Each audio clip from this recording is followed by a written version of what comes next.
Hi, hello, welcome back to the channel. So today I have a review for you, and this one is a sci-fi novel. It's part of the Self-Pub September drive that I've been doing to kind of read as many self-pub books as I can in the month of September. And this one, if you've been paying attention to the channel, you'll already know what this is, but it is Wistful Ascending by JCM Berne. I read this in ebook, I read it on Kindle Unlimited. So a lot of the self-pub titles, in fact, I think all of the self-pub titles that I am reading this month are all on Kindle Unlimited. And this is a big advert for that service. I'm not going to shill for Jeff Bezos, but Kindle Unlimited, if you are into fantasy and science fiction and you are looking to read some more self-published stuff, then I really recommend it.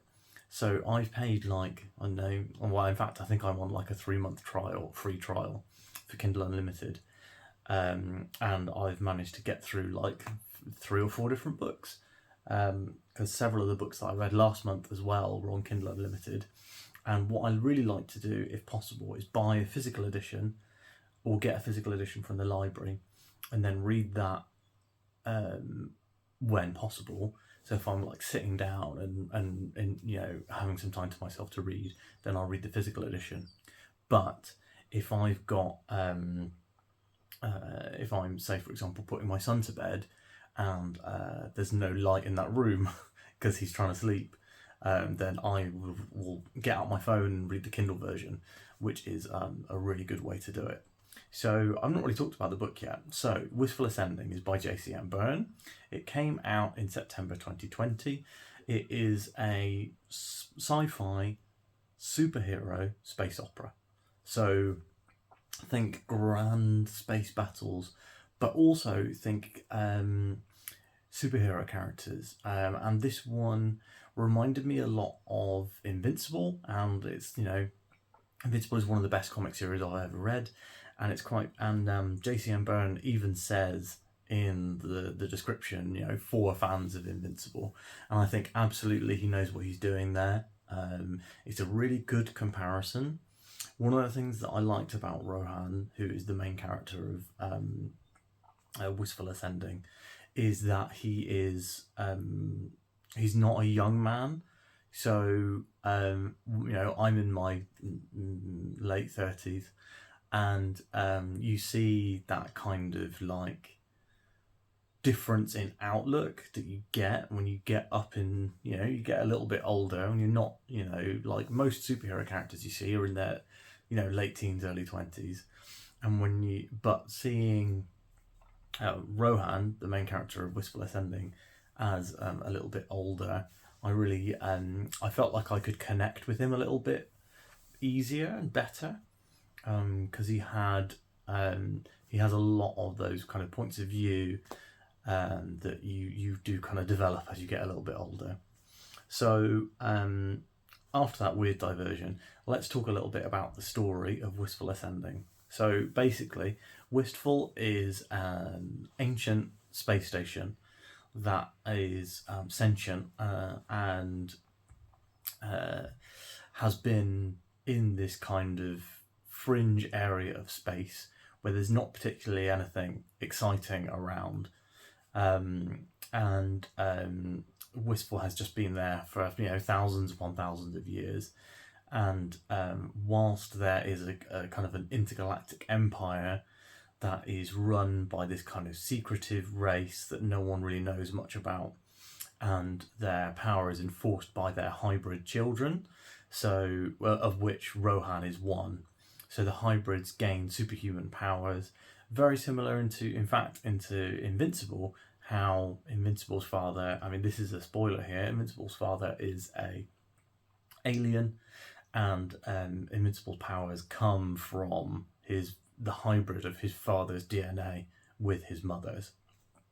The exact same thing happens with the Ildrak, who are the kind of benevolent dictatorship is how they're described in the book, and that kind of it feels interesting in that way. So the Ildrak are very much like, you'll do what we say, but they kind of leave planets alone. So they rule these planets, and they hand down laws, and they enforce those laws with their army of hybrid children.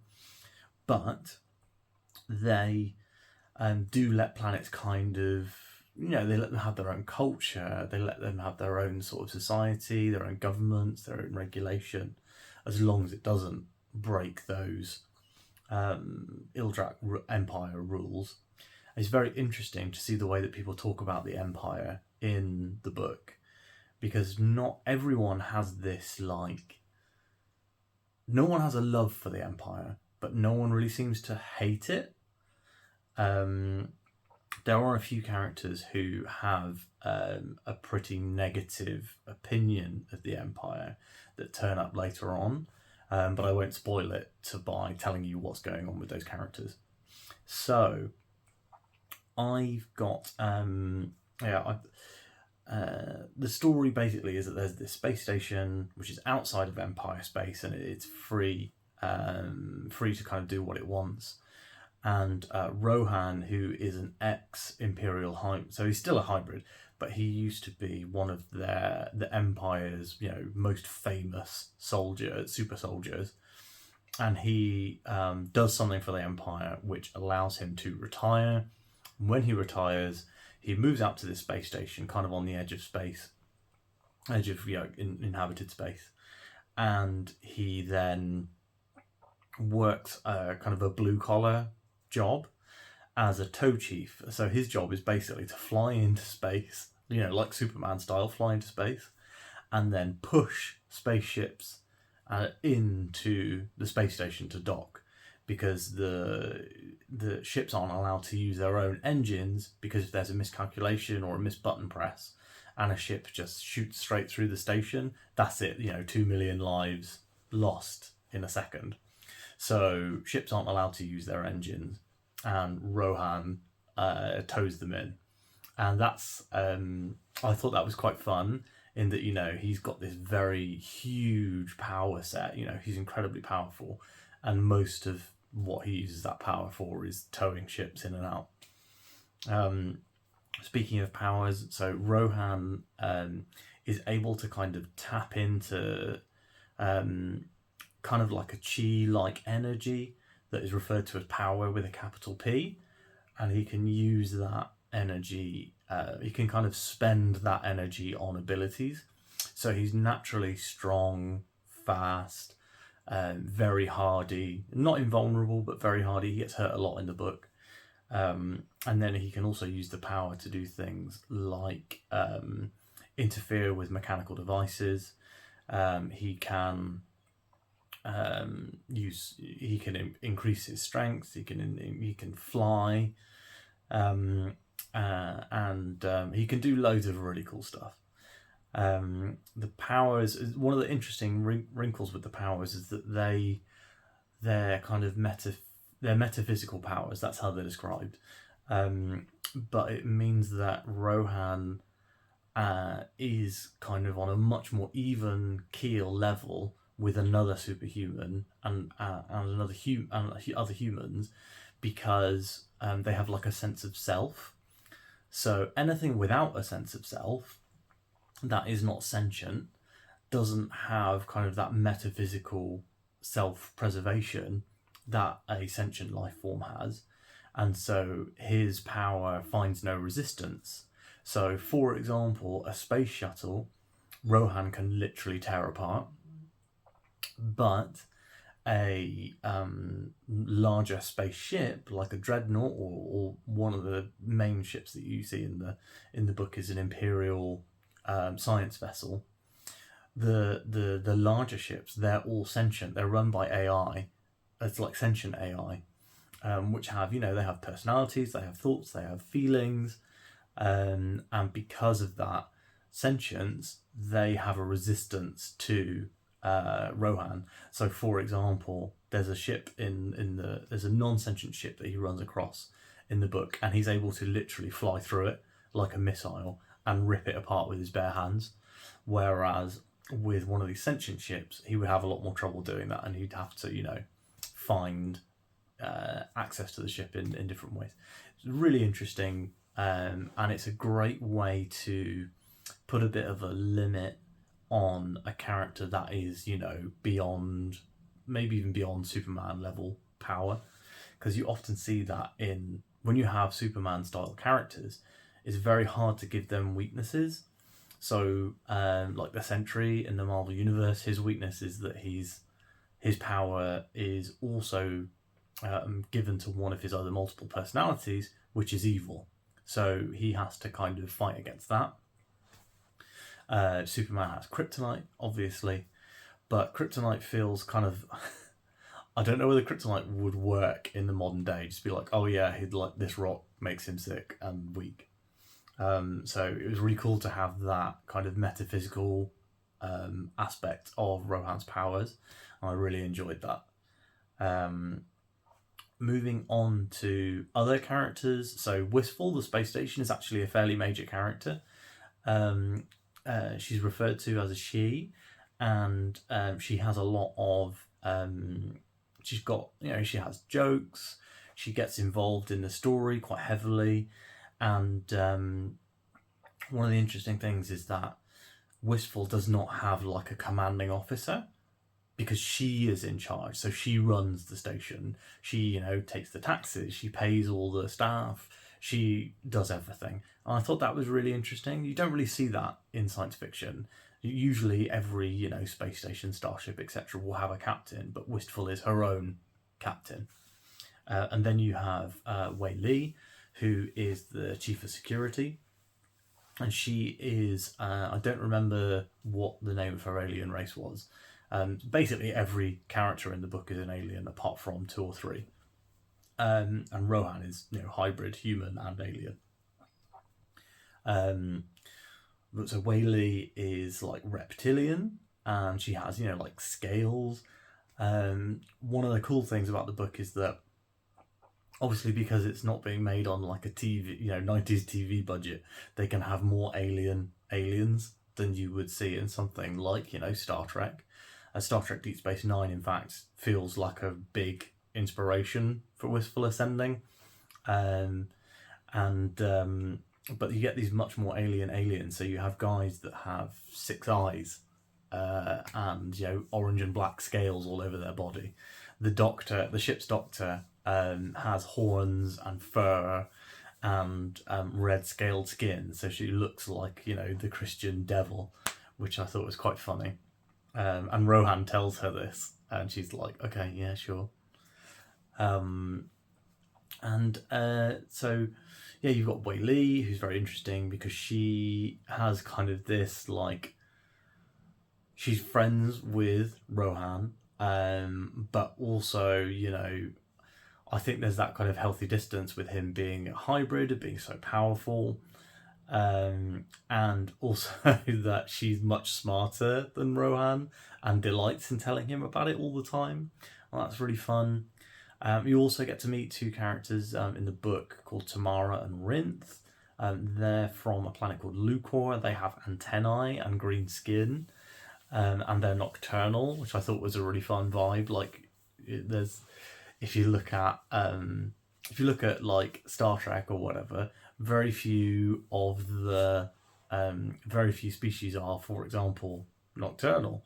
They're all kind of up and about at the same time.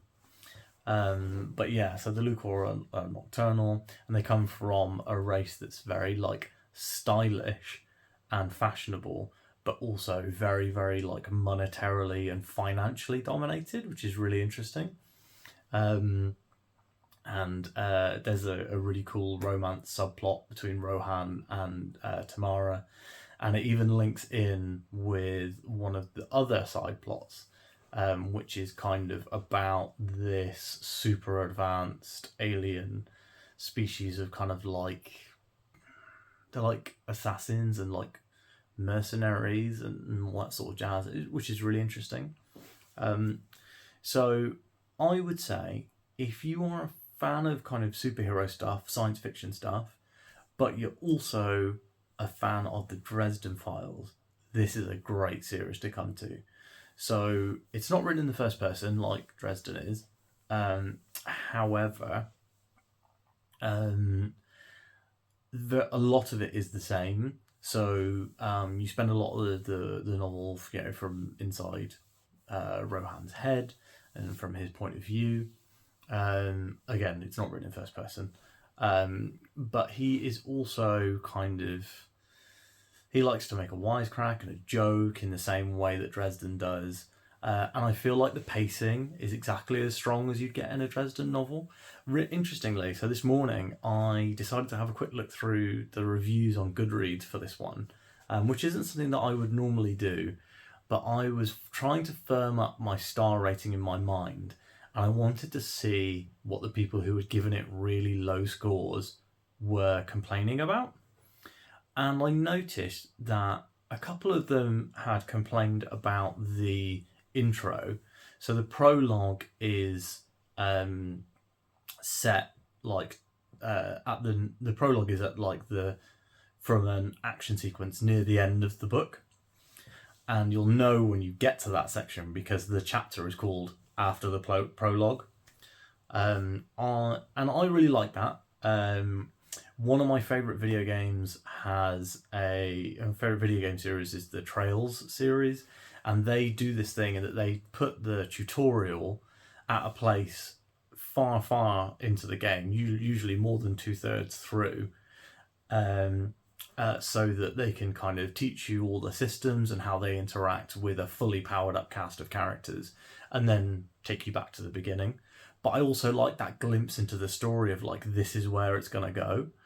And the interesting part about it in Wistful Ascending is, and I'm gonna spoil the prologue here because it is literally the first page of the book.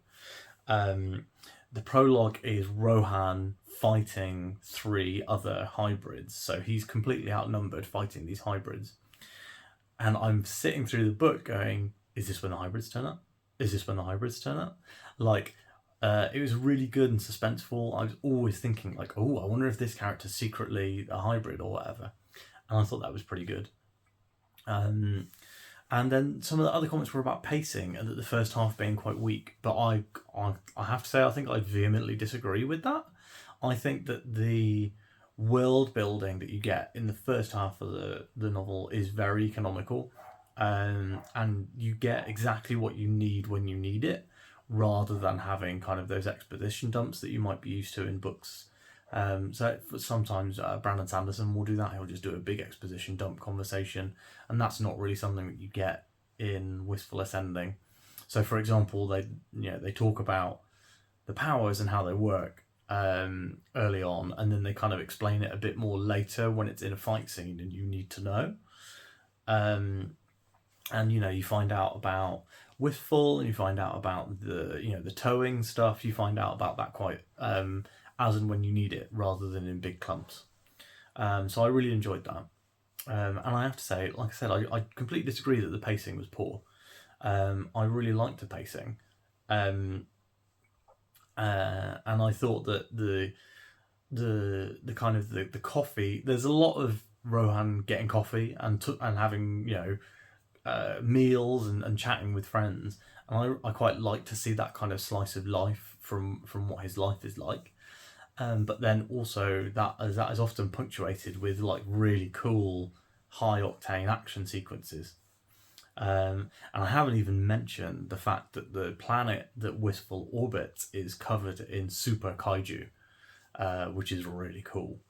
So gigantic monsters that roam the planet's surface, kind of fighting and hunting.